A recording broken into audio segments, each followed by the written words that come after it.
And we are live. Hello and welcome to Fermenting Opinions. I'm your host, David Poseidon, and this is Fermenting Opinions, the podcast in search of a more palatable political ferment.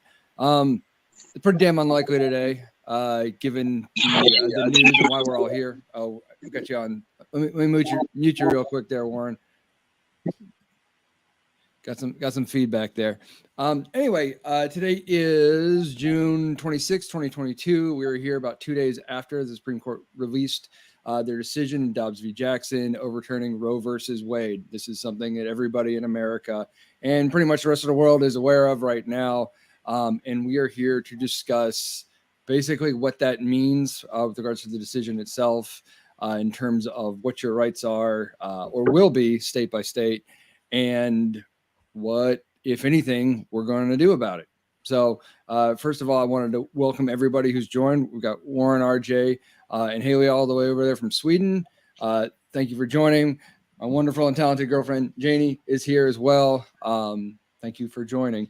There were some other women who wanted to participate and were unable to at this time for a variety of reasons. I wanted to hold space for female voices right now, especially.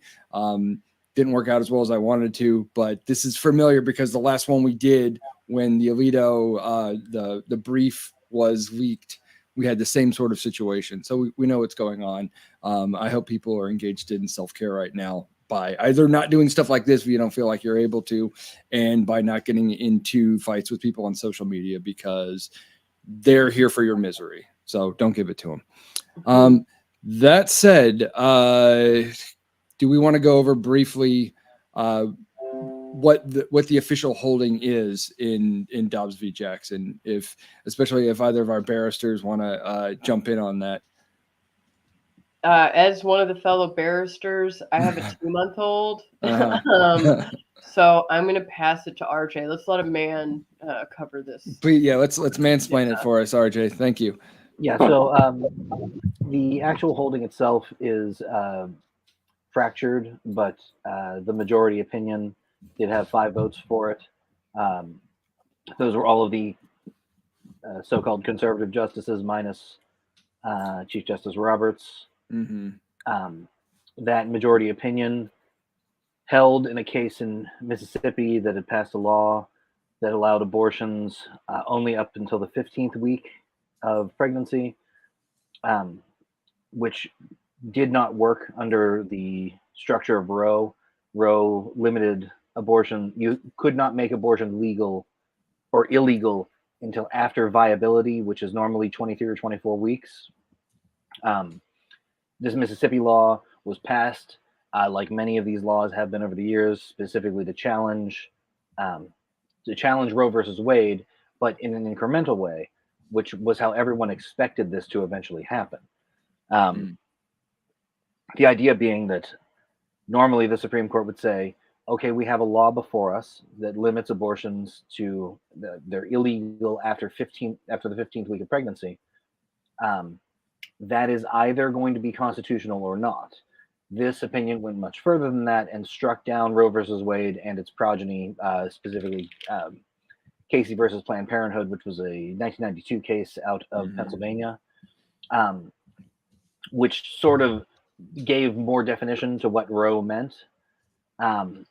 So the majority opinion had 5 votes. That is now the law of the land. Roe versus Wade is no longer the law, and individual states can pass their own laws regarding abortion, which the only limitation that I'm aware of from the majority opinion is that Justice Alito's opinion suggested that a law that didn't allow for abortions to protect the life of the mother would be unconstitutional. So you couldn't have a full flat ban. But there are definitely laws out there that do not contain exceptions for things like rape or incest.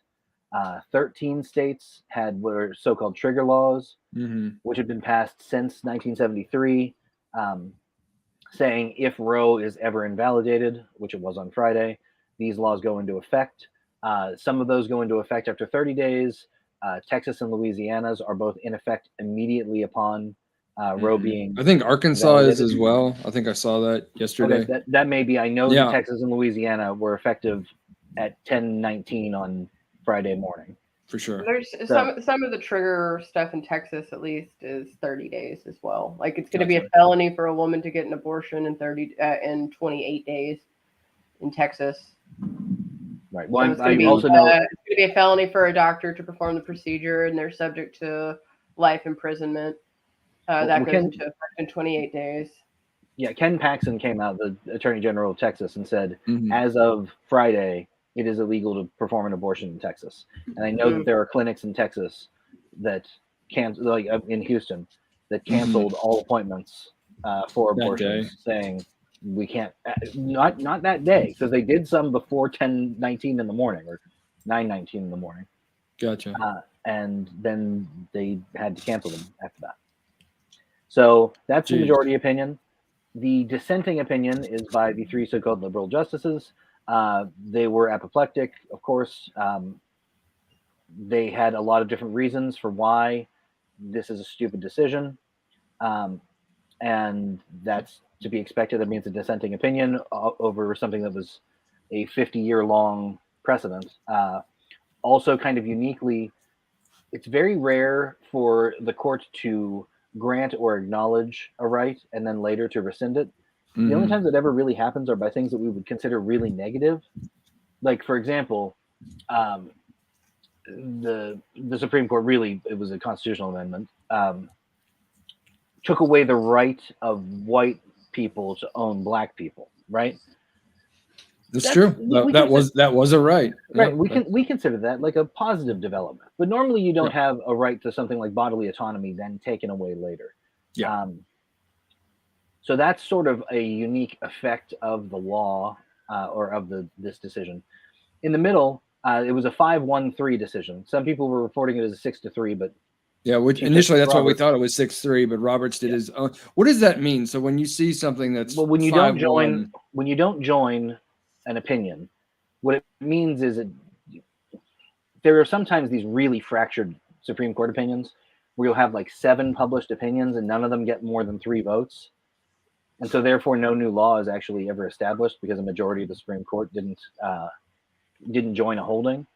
But in this case, what it means is Chief Justice Roberts published an opinion that said what he was trying to do since the draft was leaked, which was get another justice, specifically Kavanaugh, to join him and the 3 liberal justices in upholding the Mississippi 15-week ban. And that,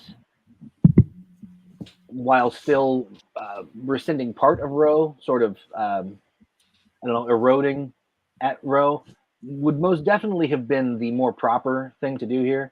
The really shocking part about the majority opinion is that it completely flies in the face of a lot of Supreme Court jurisprudence, specifically the fact that if you can make a narrow opinion, you're supposed to. If you can avoid a constitutional question, you're supposed to. And what the majority did was not only invalidate a 50-year precedent, but they did it in a way where they didn't have to make that decision. The only question before them was whether or not Mississippi's 15-week ban was constitutional or not. They very easily could have simply said, yes, we think that Mississippi's ban is constitutional. We're getting rid of viability as the threshold for making abortion illegal, and we're going to move forward from there. To go all the way and say that there is no constitutional right to abortion is not the way that the Supreme Court is supposed to make decisions, and really underscores how incredibly politicized the Supreme Court has become, which is reflected in their polling for the Supreme Court. People who trust in it has fallen down to almost the rate of Congress, which is usually sub 20%. It's just not a, which is wild. Institution that is being but it's an institution that has undermined its credibility in a probably permanent way. So that for some, this is slightly off topic, but it makes me think of in Bush v. Gore. If you've ever watched Al Gore's like a secession. Like what is the loser speech called? I forget. Concession speech? That's it. Concession. Not secession. Yeah. Yeah. You're still thinking of Texas. Yeah. And their party Anyway, platform. and it's after the the whole Supreme Court fight and everything, and he's emotional, and he was like, "This kills me to do this, but I respect the Supreme Court, and so I like handed off to Bush. He won and everything, but yeah, I mean, I remember I watched that speech during law school just to like, I don't know, get in the groove for studying for con law for whatever masochistic reason that I did that. But yeah, I mean, it was a powerful speech about the respect for the institution, but I doubt that's kind of emotional flair is ever going to be demonstrated again, at least in our lifetimes, for the institution. Yeah, it's pretty awful. And Jenny was showing me, I guess, in addition to the 13 trigger laws, that there are actually 21 states that have some other law that is either coming or will be enacted that's more than hang on a second, sorry, that because the trigger laws for the 13 states are with regards to outright bans in the first and second trimester. There's other just sort of hostile laws that are going to come into effect that just expand onto that list. And the express desire to prohibit abortion entirely. These states and territories are extremely vulnerable to the revival of old abortion bans or the enactment of new ones, and none of them have legal protections for abortion at this time. So I think Oklahoma actually had a trigger law that went into effect that's like the harshest one. Yeah, I think Oklahoma. Yep. Utah, Wyoming, Texas, Tennessee, of course, South Dakota, North Dakota, Missouri, Arkansas, Idaho, Kentucky, Louisiana, Mississippi, Texas. Those are all the ones that have hostile law. So the ones who made it outright illegal.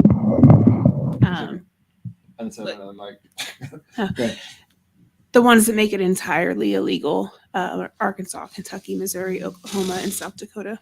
So reproductiverights.org gives you like up to the minute notifications about the changes that are happening state by state and what specifics are happening there. Good deal. Thank you for that.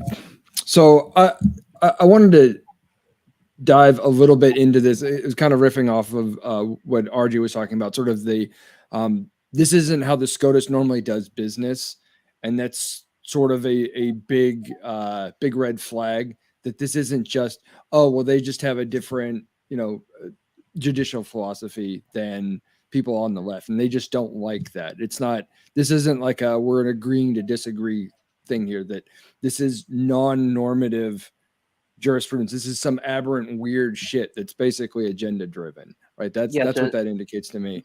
To cover that real fast, the two doctrines at play here are the doctrines of stare decisis, which means once there is a precedent set, stick with the precedent unless there's a really good reason not to, and the doctrine of judicial restraint, which is what I was referring to earlier.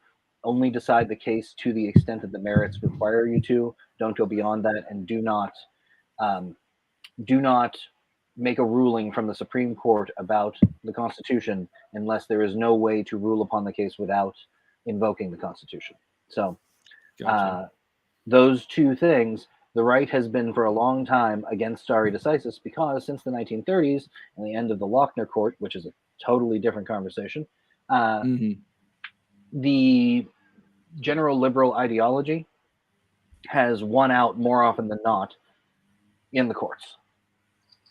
It's one of the reasons that since the late 1950s, the Republican Party has been so adamant about we need to win elections where we get to name people to different courts, federal courts, state courts, whatever, and why the Federalist Society has essentially created an industry of creating lists of approved conservative judges.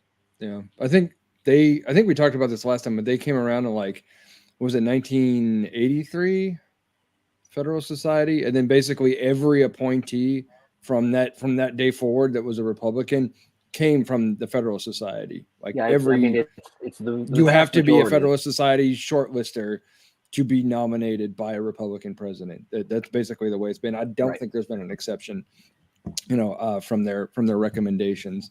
So like, this isn't just different, and we're as tempted as RJ and I are. I'm sure we're not going to have a conversation about originalism. We're not going to do it to you, Haley, that because I know you don't like that. But Yeah, but we're not going. Go ahead. Myself for asking this question because I don't want to get into an originalism debate. No.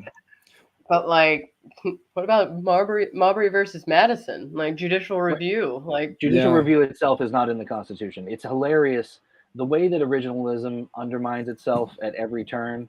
In the majority opinion, it's harped on that abortion doesn't appear in the Constitution. It's like, of course, it doesn't appear in the Constitution. oh But my god. yeah, and it's Where like, does it? Yeah, where the does it say idea of- that? Where are the letters? The idea of judicial review itself, that the Supreme Court can review legislation passed by a state or the federal government, And strike it down as rules, unconstitutional. and say it doesn't follow the Constitution, is not in the Constitution. It is from No, 1793, the Federalist Papers. Marbury versus Madison. No, I thought it was 1803, the same year. the 1803, yeah, okay, Louisiana I'm early. Yeah. Yeah. Yeah. 1803 Marbury versus Madison, and it's based on Hamilton, I want to say, and the Federalist Papers. I want to say it was 78. Create a in the idea, in the spirit of what the founders intended, with regards to the way our laws work. It's right there in the source document that they like to go to cite, original intent. So it is self-refuting. RJ and I could go down a big rabbit trail about that. We won't, but it's there.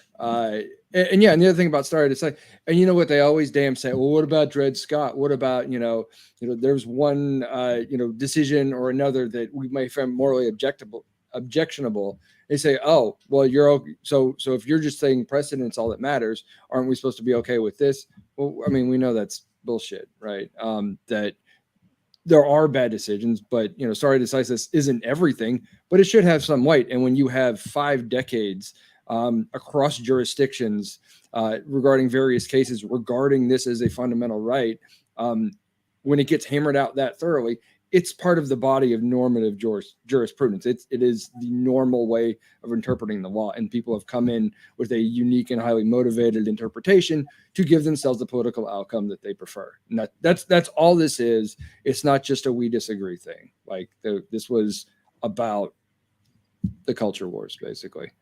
Yeah. And so what's interesting about the quandary that the court has placed itself in is that in the, and Haley alluded to this earlier, but in Justice Thomas's concurring opinion, he said, and this is true, that the court has always placed abortion off to the side. It said, this is in its own box, and it doesn't matter whether some of the rationale of any ruling that we've had on abortion may overlap with other areas of the law. Mm-hmm. That whatever we decide about abortion is going to be limited to abortion itself. Okay? But Justice Alito's opinion is rooted in an undermining of substantive due process rights under the 14th Amendment. Substantive due process rights have been, again, since the 1930s, have been expanded. We have found rights for people that we didn't acknowledge previously. What Justice Alito has done in the majority opinion is strongly signaled that his reading of the 14th Amendment is that substantive due process may exist, but if it exists only for things that would have been acknowledged at the time of ratification of the 14th Amendment, which was 1868. So some rights that have been acknowledged by substantive due process are things like gay marriage, the right to use contraception in a marriage, the right for gays to have sexual relations with one another, interracial marriage. Fucking none of those things would have been acknowledged in 1868. All right? No. In 1868, absolutely no one in society intended for those things to happen. Right? Yeah. So under Justice Alito's rationale, and what Justice Thomas in concurrence specifically invited was, let's bring challenges to everything that we've ever acknowledged under substantive due process. And use this same test to strike them down.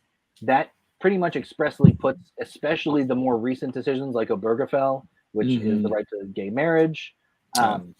He mentioned Griswold, which I think is really odd because the idea that the Supreme Court would strike down the right to use contraceptions, which was acknowledged in the early 70s before Roe, is odd to me, but it's there. And he also specifically called out the right for gays to have sexual relations. Yeah. So just anything that's sodomy, right? Like not even just same sex. Yeah, sure. Yeah, you can relations. It's very specific to same sex, but yes, it can be any sexual act that a legislature might want to say is illegal. Essentially, I'm sorry. Go ahead. It's everything that's not reproductive sex, right? So oral too. Yeah. It's considered sodomy. Huh. It's gonna get pretty boring around here. It's like, sorry, that's illegal. It's illegal. We can't. Anyway, as I noticed immediately, and it's been all over the place since then, as a lot of other people noticed it on their own, in Justice Thomas's list of substantive due process rights that should be challenged, he conveniently left out the Loving versus Virginia case, which is the case that acknowledged a fundamental constitutional right to have interracial marriage, and just so happens that he himself is in an interracial marriage, so that was convenient. Well, and also that concurrence, like he cites to his previous concurrences as persuasive authority for all of this shit. So it's like he agreeing with himself from before as evidence. Oh, he does that all the time. What we should do. Yeah, he what he really likes to do, what's much funnier, is when in dissent. Isn't that like liking your own post on Facebook? Like, isn't that he's a Supreme Court justice? Like sharing, it's like sharing your own post on your own timeline. No, that's like when he does it in dissent. When in dissent he references his other dissents, that's like liking your own post on Facebook, because it's just, oh my god, hey, look, here's something that doesn't have the force of law, but I'm going to talk about other things that don't have the force and effect of law either. Fantastic. Right. So that's the substantive due process side of this, and that's where the Justice Thomas concurrence is really interesting, because the majority simply disposes of all that by saying, well, we just put abortion in a box and you don't have to worry about anything else because nothing else is affected by this ruling. Yeah, I mean, it was settled law after all, right? Well, no, what I'm saying is this ruling itself I know. Doesn't affect anything else. It's not a striking down of substantive due process. It is simply a striking down of Roe versus Wade. And then Thomas decided to pull on that thread. And I'm surprised that nobody talked him out of it, because it's like, do you think that's like, again, that's going to be good for us? Right. Do you think that looks good in the public square? No, I think to certain people, I think that's exactly what they want, because we know I don't believe there's a real political will to, overturn like Loving versus Virginia, right? But the precedent to do so is there if there was a political will. What they want is Obergefell. Like, to me, that's what they want, and possibly Griswold. But I think the big one that they want in the crosshairs because of this, there's no reason Obergefell should continue to be upheld so long as somebody comes up there with standing, and they give cert to a case that gives them the opportunity to do this. They can use the Dobbs decision as the precedent, right? Like precedent will start to count when it's what they want. Well, they won't use this as precedent. They will refer to the rationale as already accepted by the Supreme Court, but it won't technically be precedential because, again, of the way the court sets off. It sounds similar to me abortion as a layperson, but I think I understand what you're saying. It's similar, but it would not be an auto win. You wouldn't bring it up and be like, you already decided this case. Right. It would be, you have used this rationale in the past, and now we're going to use it here. You should use it in this sector as well. Yeah. One thing I wanted to see if I could get you guys to address, because I've seen this, and this is more like, this isn't like a devil's advocate thing. It's like, it's a stupid argument, and I'm sick of seeing it. So I kind of wanted it like defense against the dark arts. Yeah, I want to kill it. So Ruth Bader Ginsburg was critical of the rationale under which Roe versus Wade was decided. And I see a lot of people who are supporting this overturn, basically using her corpse as a sock puppet to be like, hey, see, even Ginsburg would have been on the side of this one. Does somebody want to take that? I mean, they're Thoughts? stupid. I don't understand how to address such a moronic comment. Like, I don't. Well, I do. They're actually correct in the sense that Ruth Bader Ginsburg was a big proponent of the rights that were acknowledged by Roe, but she was critical of the rationale under which Roe was founded, and she said that it was a weakness that could be. But see, it didn't stop there. She had a case prior to Roe, it was like 1971, that she wanted to be the abortion case. And when I say she, I mean as a lawyer before she was on the Supreme Court. She wanted that to be the abortion case. And it was actually an anti-abortion case. It was a woman who was in the Air Force who got pregnant. At the time, the Air Force said, if you don't terminate your pregnancy, we terminate your employment with the Air Force. And this woman didn't have an abortion. 2 years later, while it was still being litigated, it was, I don't know if cert had been granted, but they were certainly going to apply for cert if they hadn't already. The Air Force rescinded its rule. And so that is no longer standing. Yeah. But she wasn't challenging this under some penumbral right to privacy. What she said is this is equal protection, 14th and 5th Amendment. And equal protection under the law is much more founded in the Constitution itself and wouldn't be subject to something like a rationale of, well, this should only acknowledge equal protection that would have been acknowledged in 1868. Because equal protection under the law specifically refers to sex/gender. And it probably wouldn't have been as, I shouldn't say it was easy to overturn. I mean, it did last for 50 years. The rationale to overturn it would have had to have been completely different. Yeah. So people who were trying to say that she would have been in favor of this, no, she obviously wouldn't have been. She argued, she talked about the rights that were granted by Roe and rescinded by Dobbs as being fundamental, as being important to equality between men and women. But the fact does remain that she would have preferred having the idea of Roe not founded in the penumbral rights of the 5th and 14th Amendment, substantive due process, but rather equal protection. Yeah. So thank you. You said the thing I needed. Because I cannot stand the way I've seen this. So I was like, if you actually look at what she says about Roe and the way it was decided, it's not like she thought it was decided. Actually, thought it was decided poorly. She thought it would have been a stronger decision to come under equal protections. That it's basically sex discrimination, rather than what is essentially creating provision for doctors to practice this kind of thing. And it is more about the doctors than the people who might be seeking an abortion. So to me, this is like, I came up with an analogy in my head. This would be like Rosa Parks being opposed to like Brown versus Board because she didn't like the way the constitutional principle based on which it was decided. Like she would have been an opponent of it, and if it got overthrown, she'd be like, yeah, that was great because it was poorly decided. Bullshit. We know that's not true, but it to me they seem analogous. Daniel, how you doing, sir? I'm doing good. I was having technical difficulties, so sorry for joining so late. No, it's okay. I feel like the justification for Roe wouldn't matter either way with the court.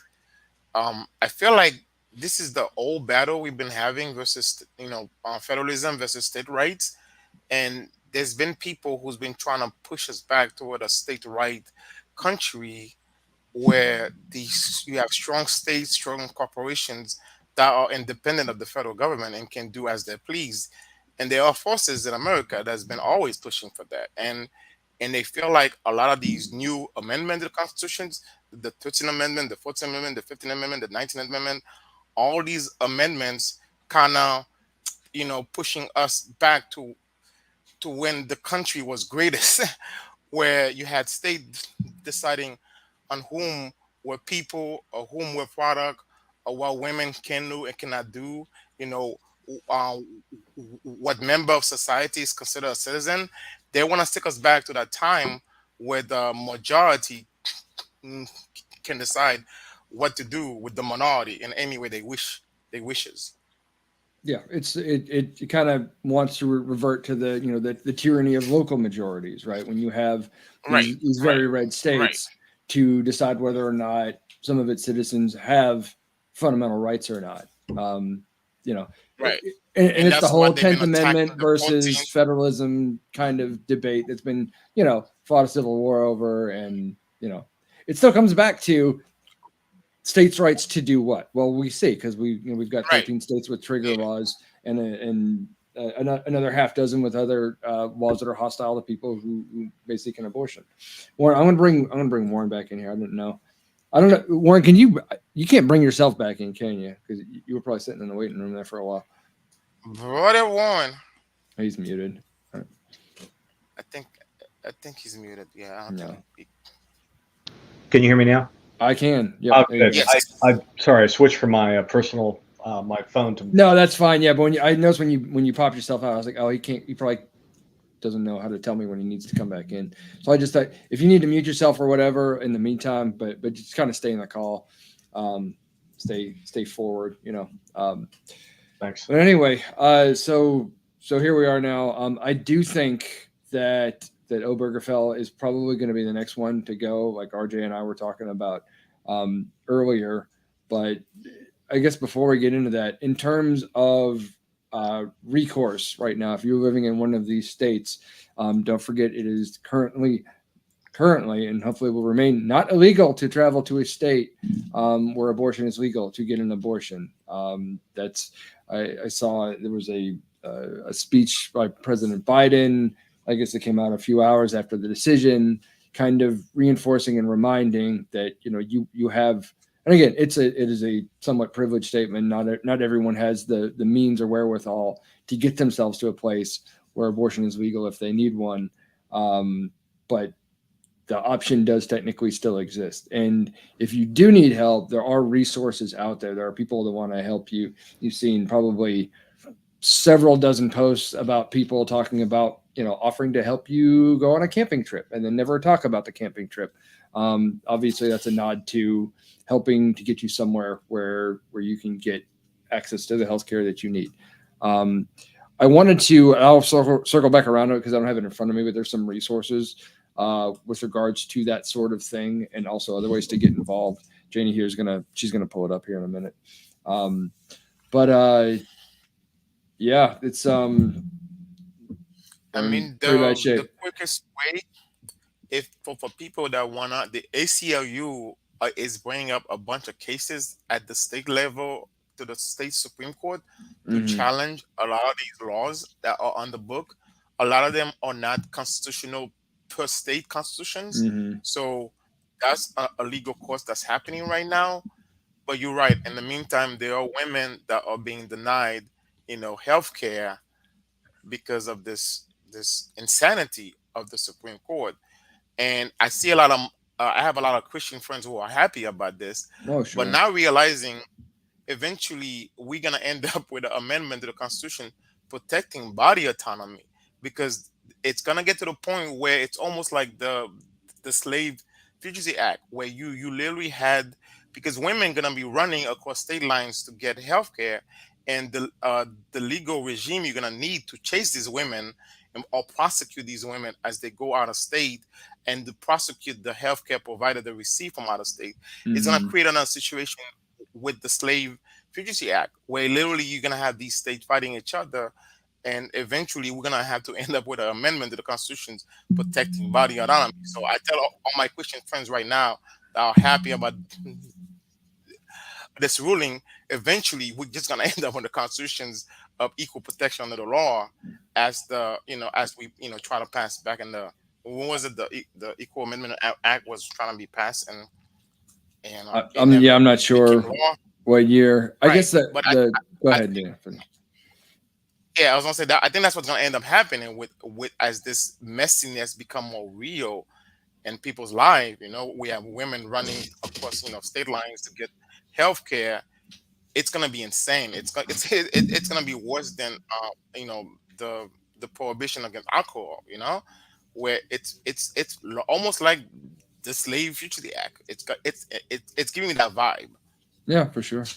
I think I know in Tennessee, for example, I think they're already. I don't know if they've already succeeded in doing it, but sending someone Plan B in the mail, they're working on making that illegal. That's you can thank Marsha Blackburn for that one. The wonderful human being that she is. And then to your point, I could see that as like the most ideal outcome. That there's like a constitutional amendment that protects bodily autonomy regarding issues like this.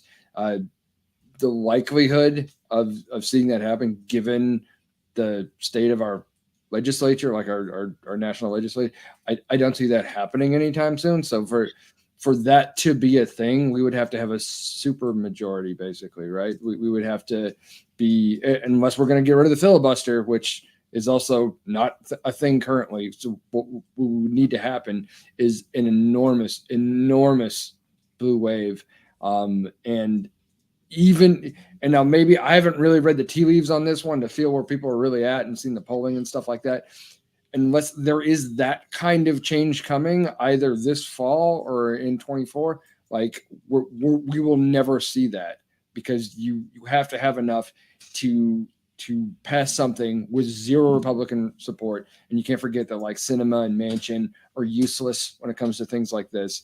So you would not be able to rely on them or their votes. You would have to have enough to overcome everything, basically, to see something like that pass. I just don't see it as super likely, at least not right now. But again, things could be changing. People are super angry. There were protests the same day at state capitals that this passed. Like, people are super pissed off. I mean, you basically made half the country second-class citizens. I mean, people are real damn mad about it. But what happens, it is way too soon for me to be able to tell. I want to jump on that real fast and just express, because in case it was not obvious, my pronouns are he, him. I cannot give birth. This doesn't affect me directly in an immediate direct fashion. And I think that that's why it's so important. I've been reading a lot of different women's takes on this. The New York Times has convened a number of panels, which have been really interesting to read. Obviously, Twitter being open source, essentially, there are a lot of different voices out there. From my perspective, taking aside the second-class citizen idea, the most disappointing thing to me is that it feels to me like this undermines the entire idea of the legal profession, at least in America. To have something where so many people, they look at lawyers, they say, "Oh, you went to law school, you got a JD, good for you." This idea that justice is supposed to be blind, that we're supposed to come to things and say, how are we going to make the best decision for everybody out of the situation? And to have something that it's not essential, it just is the product of 50-ish years of direct and concerted political opportunism and directed activity on the part of the right wing, to overturn something that is fundamentally not just a right, but popular. This isn't desegregating the schools. A lot of people didn't want to desegregate the schools at the time that happened. The court had to step in and do something about that until, today I was having a conversation with someone who said, like, well, I mean, I think that stuff like, racism, where everybody just kind of agrees on it, that should be okay to have a federal law about. The more contentious thing should be to the states. And I was like, do you think that at the time of Brown versus Board of Education, that everybody just was, holding hands and singing Kumbaya? Like, they were right. Insane. You're just attaching a 2022 vision to 1954, and it's not the way that the world works. But this is a nakedly political act, and it's something that has been a concerted effort of the right wing since Roe versus Wade went into effect. And the fact that it was successful is devastating to the propriety of the legal profession. The Supreme Court we already talked about, but I'm just saying, the idea of the law in ordinary people's minds is undermined by this decision. Yeah, I absolutely. mean, go ahead, I don't Dan. want to make this about a race thing, but it is something Black people have known for centuries, right? The laws, the legal system was designed, was instituted to benefit, a few, right? It's the legal system. It is a tool of the powerful, right? It's a means to justify injustice, right? It's kind of like, to make it sound all special, and this song and dance we do in front of a judge to justify, someone going to jail, when we know if you have money, you can buy your way out of justice, right? Well, I've used the example where Jeff Bezos can literally rape my wife and get away with it because he's a billionaire, right? The law will not be able to touch him, right? Because he has the mean and resources to drag it out forever, where my wife and I will never receive justice, right? We know it is a tool of the powerful to justify injustice, right? This blatant for, maybe have the population to realize, the law, legalism, it, it's a scheme, right? It's a pyramid scheme to justify, denying justice to people, where that's gonna wake a lot of people up, to the charade, and really finally implement a system of true justice for people, right? Because it's been blatant. It's been blatant because the justice system was used to put people like me in chain and justify it for centuries, and then we had to use it to kind of, walk away from that, not because of morality. It's because the rest of the world were laughing at us, right? They thought we were backward, that we still had our citizens in chains, right? So we did it as a mean to kind of save face, not really as a moral, action, right, for justice. It was as a mean to save face in the world, as we're trying to be a member of the rest of the nations. The international community. Yeah, I hear what you're saying. Right. Yeah, we are ever the embarrassment. It's some of the, of course, there's lots of memes, and some of them are trying to make, try to get a laugh in a dark place kind of thing. So it's like, people being upset that this is who we are. And I saw a meme of it was actually Dave Chappelle, and kind of just like looking like he's looking at the camera, like, really, you didn't think this is who we are? Like, yeah, this is absolutely who we are. Like, we don't do the right thing because it's the moral thing. There's always some level of expediency that's going to have to be behind it. Yeah.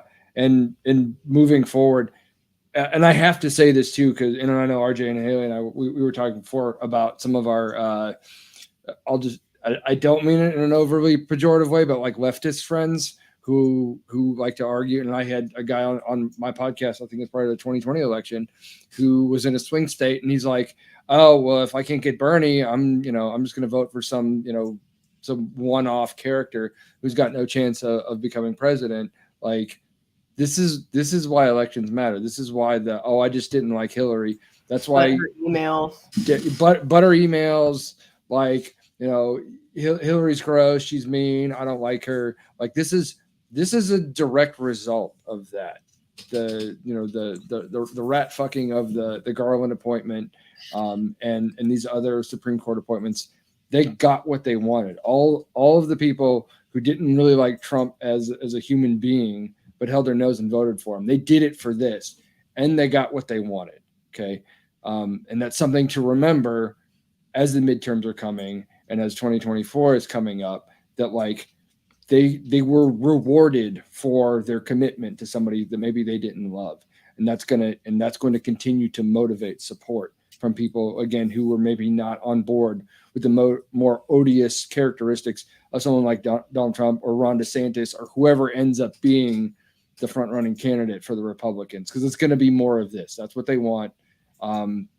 It's been proven to them that the deal works, and we're sitting here, holding our guts in our hands and saying we have to do so much better than this. And to the leftists, like, this is what, when you say Democrats and Republican are the same, I would really hope that Friday proved that wrong in the most conclusive way possible. This is what happens even if you don't really love. And you guys all know we went through how many primary debates together and covered all of those back in 2020. Joe Biden was not the first choice for any of us, right? He wasn't. I don't think he was even the 7th choice for me. Like, but it just doesn't matter because the alternative is so much worse. I will vote for a ham sandwich running as a Democrat over pretty much any Republican at this point because a ham sandwich can't do any harm really, versus the active harm that's happened with these Supreme Court appointments. That's the big enchilada, and they got it. And that's my soapbox about that. In the meantime, we all have to get involved. We all have to do things. I know some people came here because they wanted to vent or just kind of talk about it. And I do like to get into the sort of the legalese and kind of understanding, what happened and how all this works and what to expect moving forward. But like, if we don't do more than talk about it, if we don't do things, it's not going to matter. And more of these decisions are just going to keep coming. I mean, this has been a long-term project with them. I feel like we need to recognize the situation, champion them for what they did in a way, like, good job, because this has been a multi-decade project for them, right? We need to pat them on the back for oppressing people. What we need to do is remind every no. woman I'm that their we strategy. know. Sure, what we need to Learn do is from remind them. every single woman we know who's of childbearing years right now to delete their period tracking apps because you. that data is not private. And to the extent that you can do anything yourself, we're all individual people. Just like keep your own space as safe and open as it can be, because this time is going to be hard for women. As someone who recently chose to go through childbirth, there's so much shit that can go wrong during the process, and there is so much stuff that happens to your body. I got diabetes during it. My son is currently 2 months old, and before we started this show too, I had to stick a whistle up his ass to get him to fart and everything. Like, it's taking care of a kid is hard. Not everyone can do it. And so I couldn't do what that. I'm doing, I no longer live in America right now, so I do feel a little bit helpless. And I'm also like, I don't have to deal with the mental toll of the news right now. Like, I'm depressed and I barely get exposed to this news because Sweden's news is super just like America overturned abortion. It's not partisan, it's government funded news. Crazy socialism over here, but yeah, it's just like, America did this. They don't really dwell on it, and then it goes on to like a serious debate about the upcoming weather. That's like the only thing that's debated on the news here. But I mean, what I plan on doing is reminding all of my girlfriends to delete period tracking apps, to be vigilant of that kind of stuff, and to try to make sure that I am building up a safe space for people to talk to, if they're ever going through shit. Because if you don't know a woman who has had an abortion, that just means you're the type of person that women don't feel safe confiding in. Right. So, women who've had abortions.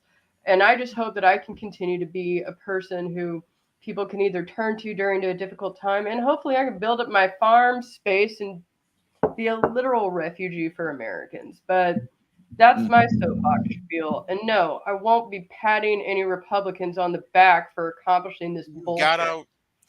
You gotta Sorry, respect their bent strategy. over.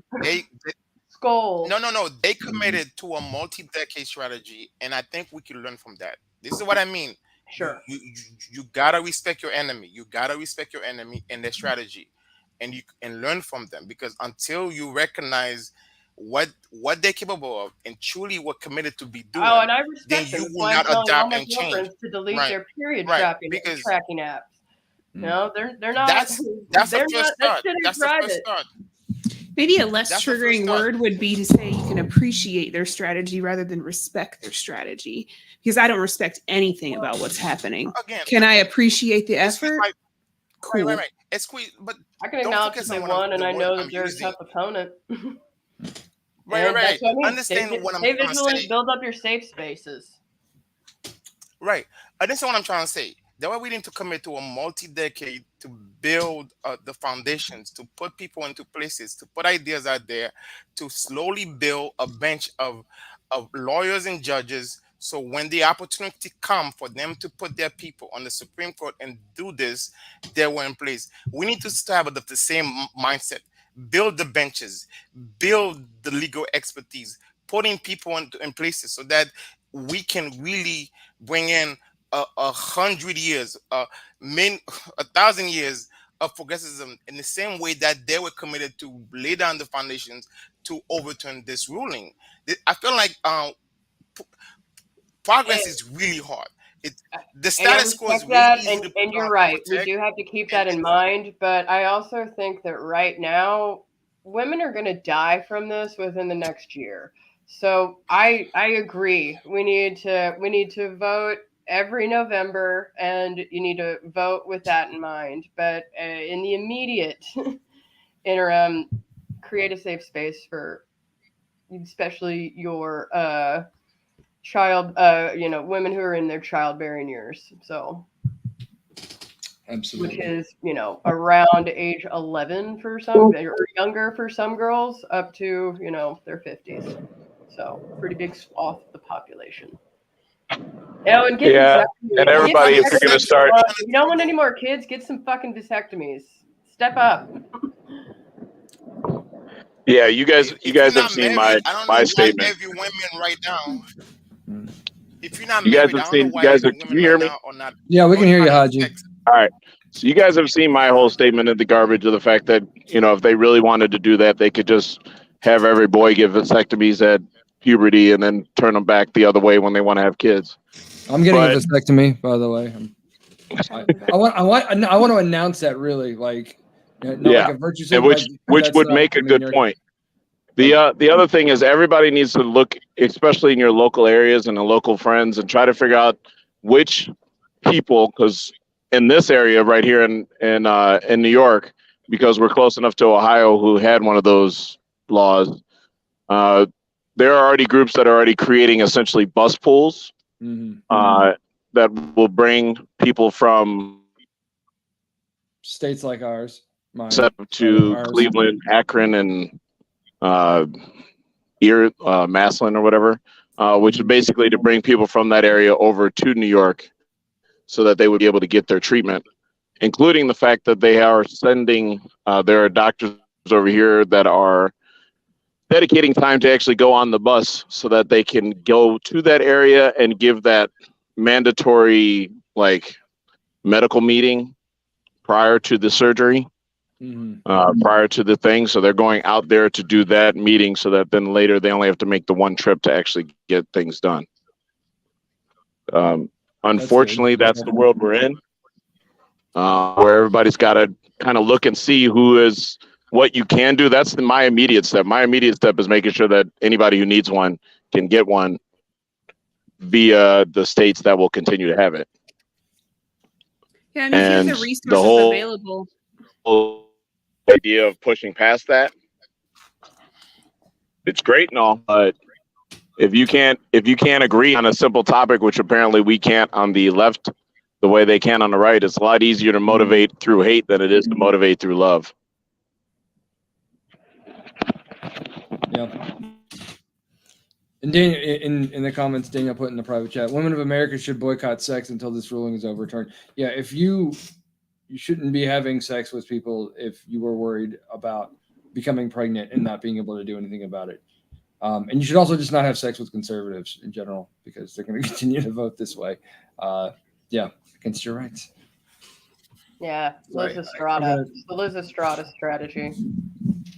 I was just going to say that, it's for people who have the means and aren't sure what to do. Donating to abortion funds is a really great strategy to make sure that women who need abortions or need that health care afterwards have access. Abortion funds will, pay for you to get that medical care, pay for child care for you while you're recovering from that process, pay for you to have support people go with you through that process.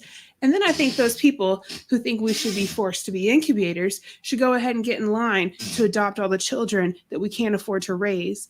Well, I think about the family members I've had who dig through their couches to buy diapers and formula.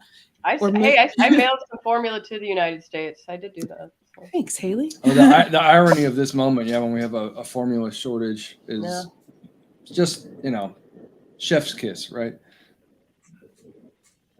Now, I can just remember family members of mine who couldn't afford to get abortions, who then also couldn't afford to feed the child, but had no other alternative. So they literally were digging nickels out of the couch to feed the child.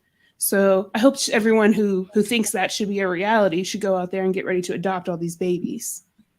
Yep.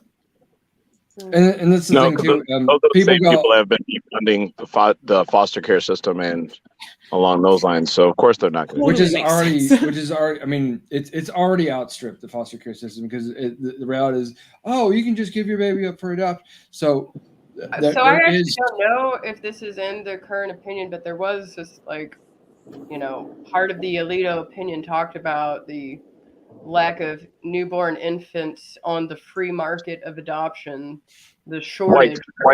White babies. White newborns. Yep. Not white newborns. They are a premium, man. You got to get on a waiting list if you want one of them. Everybody else, they're not really getting adopted so much. It's funny how that happens.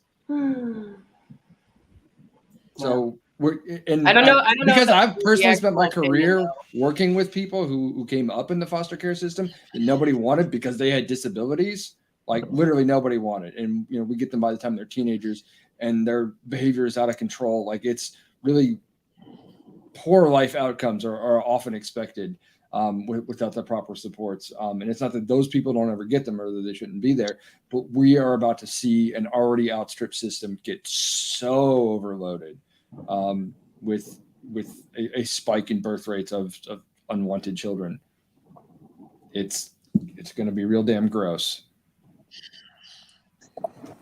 It's already been gross, and I feel like this is where I think this might backfires on conservative or whoever is sharing for this ruling, because they feel like they won, which kind of demotivate them to show up for the next election, right? Because they got what they want, so they're just gonna I don't know if I agree with that. But go ahead.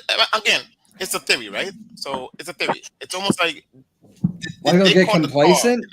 I don't think so. Right? Because they're going to say it's all of us leftists because we're all leftists to them.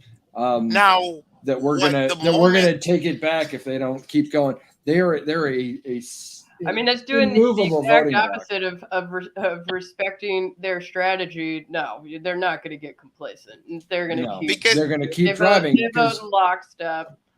Marriage equality, sodomy, right to contraceptives, all of that stuff, like all the Gilead shit, like that's all what they want. And they got the first thing. They're going to go take the next thing now. To the point of it being in Clarence Thomas's write-up was the fact that that's the next step is those things. Yeah. Right. But that's which by the way, the weird thing about Clarence Thomas talking about all of those things to include gay marriage is the fact that the ruling that made it for gay marriage is the same ruling that enabled him to be married to a white woman. Yeah. Yeah, we talked about that earlier. But he's not worried about that one. Clarence Thomas he's a traditional black supremacist mindset. Now we hear mindset because there was a wonderful autobiography written about this man. His mindset is he does believe integrated America is bad for black people. He did believe that segregation in a way helped Black America because it allowed us to focus on our own people, where we had to become more interdependent of each other. So it's a weird philosophy. But in a way, they all people. His actual point is not that it helped black people; is that it helped black business. Right. Again, he really only cares about businesses, whether they are black or white or anything else. Right. Where you have to understand these people's psychology in a way. Some of them do believe segregation was good for America when it existed. And that's why they want to take us back to that time. And that's why they're attacking the 13th, the 14th, the 15th, the 19th, all these amendments, because they do believe if we have segregation, it will benefit the country because as people of different tribes, sex, whatever, will become more interdependent on ourselves to succeed instead of on depending on the federal government, to make it easier for us. It is a weird psychology, and I feel like we need to Yeah. understand that mindset. But the Really number one attack part of that factor, the number one part of that factor doesn't have to do with us being independently better for each other. It has to do with the fact that they want all of us to be separated. It's not a matter of success. It's not a matter of whether or not right, you will be better as right. black people if you are segregated. It's you will be segregated, and therefore me as white will be better. Right. Again, we have to understand that psychology to really, well, philosophy, psychology, whatever, to really attack it. Because I feel like making Thomas this avatar of this sellout man does not benefit us. Does not benefit us because he's part of a movement of No, segregation but it's of race. accurate. Well, he's not really this His Uncle Tom avatar. his philosophy and his actions are him as a sellout, because his Right, philosophy and opinions are what sellout being is. but It it's not still just doesn't matter whether or not he has a philosophy about it. That's like me saying that I should understand the philosophy of David Duke so that I can talk about him. We lost that they're whole all last part of black. that sentence, sir. Right. They're all black. And we lost Daniel. They happen to be black and they're conservative. Doesn't mean they're Uncle Tom.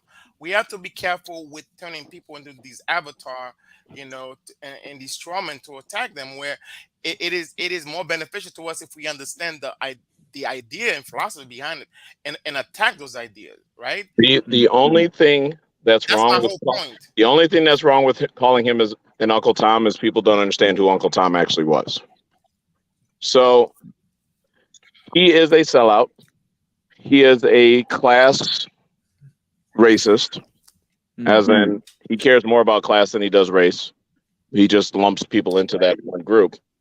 But the simple fact of the matter, classist, but that it doesn't matter about labeling the avatar or doing whatever if you aren't doing all the steps on the opposite side to make sure that they don't have the effect that they have. I get your point. Right. You want to put their philosophy in there, but I don't need to know the philosophy of a racist to know that he's racist, nor do I need the philosophy of a classist to know that he's classist, nor do I need to know the philosophy of a misogynist to know he's a misogynist. Got it. All of his actions lead out to the same constructive opinion. This is a man that is against affirmative action, but went to college on an affirmative action program. This is a man that is against interracial marriages who's in an interracial marriage. Like the simple fact of the matter is there's nothing that is a value of his that does not have to do with his class and his idea economically of people being separated. Got it. He's in it for himself and for the things that he's gotten. Yeah, I'll resist the hot take. I actually want to pivot real quick. RJ, you posted something in the private chat. I think it would be really good if you wanted to read that regarding the adoption experiences of with regards to demand. Oh yeah. So we were talking about this, and Haley was wondering if it made the final opinion, and I just checked, and it did. The idea here is that the majority opinion is attempting to justify its position based on the fact that women can always just adopt their kids out. I'm talking about you, Haley. And this was apparently a contribution of Justice Barrett to the majority opinion, but it's this idea that, and I'll just read the quote and then say what it means. A woman who puts her newborn up for adoption today has little reason to fear the baby will not find a suitable home. See a CDC study. Nearly 1 million women were seeking to adopt children in 2002, meaning they were in demand for a child, whereas the domestic supply of infants relinquished at birth or within the first month of life and available to be adopted had become virtually non-existent. So this is a really odd justification to appear in a Supreme Court opinion, because it doesn't matter. This is begging the question. This is saying, hey, I assume that one of the reasons that people have abortions is because they're afraid that if they brought the baby to term and then gave it up for adoption, that it would be, put in some home, like a state home, little orphan Annie Orphanage, style, or that or other institution, or that they would end up in some place that would be bad for them as children. That's literally the fallacy of begging the question. You've put the your answer, your result into your assumption, and then just made a circular argument.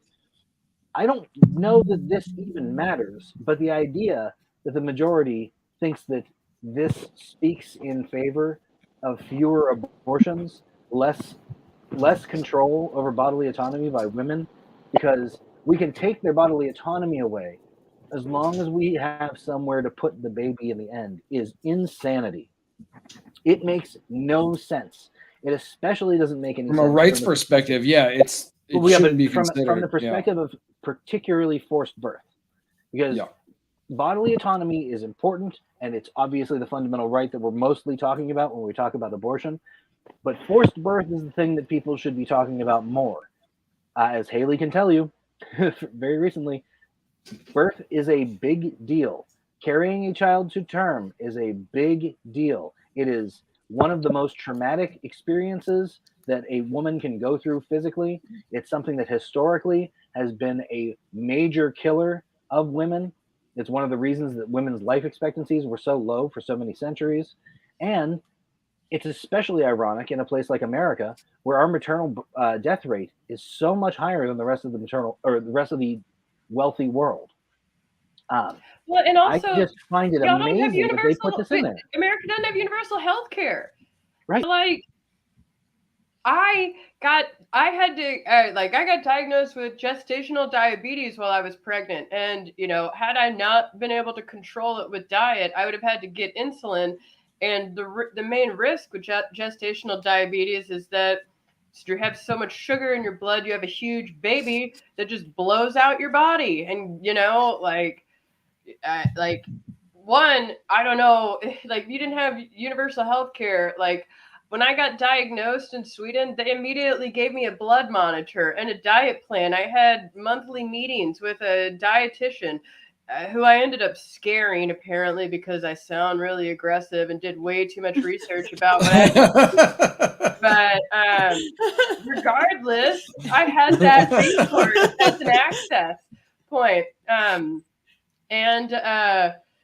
Felix was small, but I didn't eat cake for my entire third trimester. Damn it. Sounds like bullshit to me. It was hard. It was fucking hard to deal with. I had expectations about being pregnant that were not met. But I mean,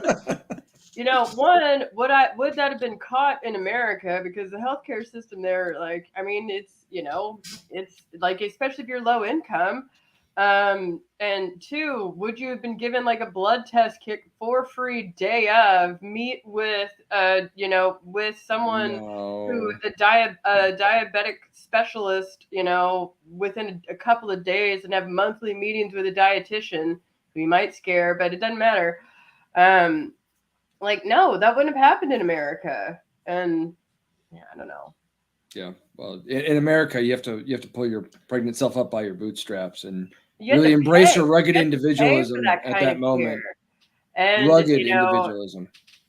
I just give birth by you bite onto a tree branch and out in the field somewhere, and then you just get back to work. That's how we do it in America. Yeah. I mean, I know that RJ and David know the answer to this, but no, Janie, guess how much it cost me to have a child in Sweden? Ooh, I don't know. I can tell you what it cost me. What did it cost? Just over 10 grand. Guess what it cost me? I'm going with zero. It was $22. I was in the hospital for 2 days, and that was $11 a day for food. I'm just letting this silence permeate after you saying that. Just Just breathe it That in. was bad. The meal Yep. plans weren't included in my universal health care. So So you had to pay for the hospital food. also they didn't have diabetic friendly food. So I actually sent Matthias to the apartment to bring back, because I still had diabetes for a few days after giving birth, which I also thought sucked, because I brought a fuckload of candy with me to the hospital. And I didn't get to eat any of it. Anyway, I think I told you all about that too. I was like building I up a remember. hospital bag. Yeah, you said you cried because you had a bag full of candy and you couldn't eat any of it. Yeah, I Yeah, did. and that's not to mock you for crying, but like, I could understand being that upset. Like being ready with the candy, be like, I'm being in this hospital bed. I'm gonna eat this And candy. the other thing and is, then, beat us. the other thing is, like, I have access to Finland really easily, and I don't know if y'all know this, but Finland makes amazing candy. It's like the best candy I've ever eaten. I don't know what Finland does, but I'm buying all their shit. And I had a bag full of Finnish candy, and I didn't get to eat it. Candy and Molotovs. That's, Yeah. Finland's claim to fame. Yeah, you know what? They're really most people think that's a Russian thing, right? I know we all talk about it in the chat, but most people think the Molotov cocktail is a Russian thing. It's Finnish. It's not. But anyway. So I wanted to mention, and they're not in currently, but I'm gonna add these to like the show notes, some of the resources that we had talked about. Like this is more than just like, yeah, absolutely be angry if you need to be angry in a non-public space, right? Where you were safe around other people, do that. Or publicly. If you want to show your damn ass, I'm here to give you a platform for it. Please do. But in the meantime, are there other things that you can do? And I shared this post, and like I said, I'll add it to the show notes. But reproductiverights.org, they have a map that'll show you kind of what laws are going to be in effect in what states, so that you know whether or not you have a fundamental right to healthcare and privacy where you live, or where you need to go to be able to have that. But it talks about more than that. It talks about whether or not the ban is by method, by reason, like how it's imposed in that state. Like, is one way okay, but another one not? Can I have, medication mailed to me that I can have my abortion at home without medical assistance? All of that tells you state by state on there. Yeah. You can also keep an eye on what state legislatures are doing, because again, your rights will now vary wildly from state to state, depending on where you are. In Tennessee, that's capitaltn.gov to find out which pretty much that slate of legislation every year is a non-hyperbolic parade of horribles. It's always, just because there's a Republican supermajority, it's always just a giant steaming pile of right-wing garbage. Basically, it is the worst stuff that you can expect. Tends to dominate the legislature. It's not true in every state. So you can look at congress.gov and then at / state legislatures, and you can go state by state and find out what they're doing state by state, either to protect your rights or help make sure that you don't have them. Let me see here. There's that. There is through actblue.com. There's for supporting abortion funds will help provide assistance to other people who are basically seeking out abortion in states where it's legal, and that includes travel and things like that for people who are coming from states like Tennessee or Texas that are terrible. With regards to, let me see here, at Rally Starter, you can link up with other folks who are interested in rallying and engaging in sort of public political demonstration. Or if you want to start your own and you've never done that before, it will walk you step by step through how to do that for free. There you go. And then there is, I'm not actually as familiar with this one. Basically writing to your legislature through your legislators, local to your state or district, through the Harkins Institute. No, that's just a template. Oh, I made a big Facebook post. I have real feelings about people ranting on social media and not talking anything about what can actually be done. So give money, vote, register people to vote, get involved. You can't, this is like a not talk about it. This is a be about it kind of thing. Because talking about what a bunch of jackasses the SCOTUS are and the right wing political machine and the pundits and all the worthless hot takes and all this other stuff and fighting with people on social media, none of that is going to change anything. That will be, if you got to vent, if you've got to rage out at somebody, I understand. I look at that as part of self-care if you really need to do it, but understand it's not going to make this better. We have to, and this is kind of like the ground zero, obviously not just, my podcast or any of us talking here, but like just as a society, if we want to fix this and fight back and make things better, like it's going to take real skin in the game beyond this. Like it means all of us getting up off of our asses and getting involved in political campaigns and everything else that we can do. And in states like mine, it is probably still a doomed proposition, more likely than not, but fight every damn fight. You can't roll over because this is what happens. This is where we end up. Anything else you wanted to add? The only thing I really couldn't find, because of my career path, I'm hyper focused on resources. What I can't find is anyone who is offering or pushing for mental health care support for those who are going to, become incubators for children that they weren't planning on having and didn't have an interest in continuing that pregnancy. Where's their mental health support? But for the women who will eventually give up babies that they would not have otherwise had, where's the mental health support for that? Because it's not just over when they hand off their baby. I know a lot of women who have given up children who they, got pregnant very young. Their life is thankfully in a successful place for them right now, which would maybe not have happened if they had to raise a child from the age of 14. But, they carry scars from that. And no one's talking about who's going to fix those scars. So we're just going to have a broken mental health care system and then add to it with women we're not going to support. So if anyone has any resources that they're aware of that will help with that, please reach I'm out. interested. Yeah, absolutely. Do we have any final thoughts from anybody on this super just uplifting and cheerful celebration? Dead silence. I would bring my baby up, but he's sleeping. Mhm. But I could, yeah. so like You saying had that the- it's like, I could show you my new baby. Yeah. But he's sleeping and I'm not going to do that. Yeah. No. You're not going to do that to yourself. But I mean, he's sleeping. I don't ever wake him up whenever he's sleeping. So For sure. yeah. For sure. You made an adorable baby. You did. He is cute. He's cute. Even if RJ tries to take credit. Fine. It was like, she posted a video. We have this little private chat between the three of us. And her and her husband, Matthias, I'm like, y'all made an adorable baby. And RJ's like, thank you.